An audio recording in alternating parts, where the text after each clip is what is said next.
this is where my dream was. This is where the point of origin, the beginning is right here.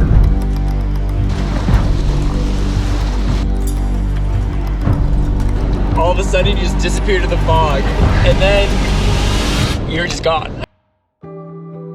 Hey everyone, I hope you enjoyed the first episode of Catch the Wave.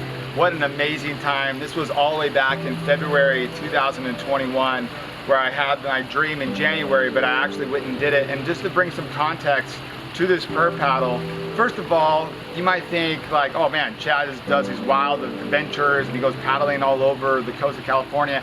I have never paddled more than 1.5 miles, 2 miles in my life. So to do 37-mile stretch was a pretty big deal. I did not feel ready. I felt like, I mean, this was January 10th when I had the dream. I felt like I had some extra holiday weight.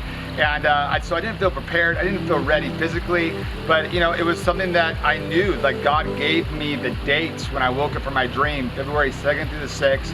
I had 3 weeks to prepare, to get organized, and I had come back from Phoenix. I did a conference in Phoenix on February 1st, flew into San Diego, and I was fried. I was exhausted. And so this first paddle was just like, we were newbies, you know. It was me, Anders, and Ray, which I kind of coined the three wise men, because here we are, the three of us, you know, following nature, following, you know, the currents of the water. That would be kind of similar to the Magi following the stars to discover God, to discover Jesus. And we're on our own journey of nautical miles of following Jesus in this time of coronavirus. So that's why I kind of coined us the three wise men. But yeah, we did 37 miles, and the first day, like, we had no idea what we were doing. This is February again, the water temp is 57 degrees.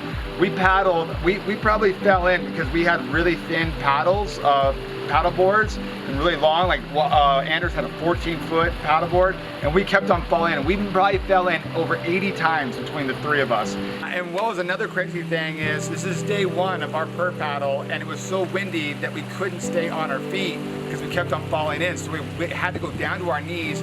We paddled probably 6 miles on our knees, and I was like halfway through, I just started laughing and telling the guys, this is so crazy. This is the posture of intercession. This is the posture of Frank Bartleman and Reese Howell, and you know, all the different legendary intercessors that have gone before us, Daniel, that they're on their knees crying out to God. And here we are on this per paddle. It's called stand-up paddling, stand-up boards, for a reason, but we couldn't stand. We had to kneel, and it was perfect that this would be our first day of per paddling. And so I began to just, like, I kind of coined, like, on these prayer paddles, God gives you language, gives you arrows to pray. And so we began to declare, every time one of us would fall in, we would declare over one another, there's a new baptism. And it wasn't until April, after I've done 3 prayer paddles, that God told me that why am I declaring new baptism? It's because it's a baptism not just by water, not just by the Spirit, but it's a baptism of risk. It's a baptism that Jesus invited his 12 disciples to take, and only Peter said yes to and walked with Jesus, and then he fell in. And I believe all of heaven was celebrating Peter when he took a walk with Jesus and took that risk, but also they continued to celebrate him when he fell in the water. That's how we learn. That's how we grow in the kingdom. That's how we begin to grow our spirit man, is when we take risk. We discover who God is. And so we just begin to declare, because we've never done any of this before. Like, you know, and it was just a celebration time, because it could be really discouraging when you fall in 30 times in 57 degrees and you have no wetsuit. You'll notice in episode 2, I put on a wetsuit, so I kind of got educated and you know, had a revelation through experience. But it gives you a little bit of an idea of how cold I was. And it was so amazing to do this per paddle from, you know, Laguna Beach all the way to Salt Creek, where I passed through Heidi and Roland Baker's house. They have a house, and I began to pray for Iris in these times of coronavirus. Begin to pray for the Laguna Beach hospital, you know, that I prayed over where Benny Hinn used to live. And so it was so amazing to get a different perspective of the land, to be out in the Pacific Ocean, praying for these different ministries, praying for, you know, anyone with ICU that was dealing with COVID, and that's praying that the blood of Jesus would cover the land.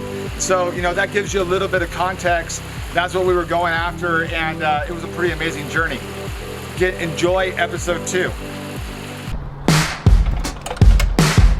So, this is going to be an exciting day.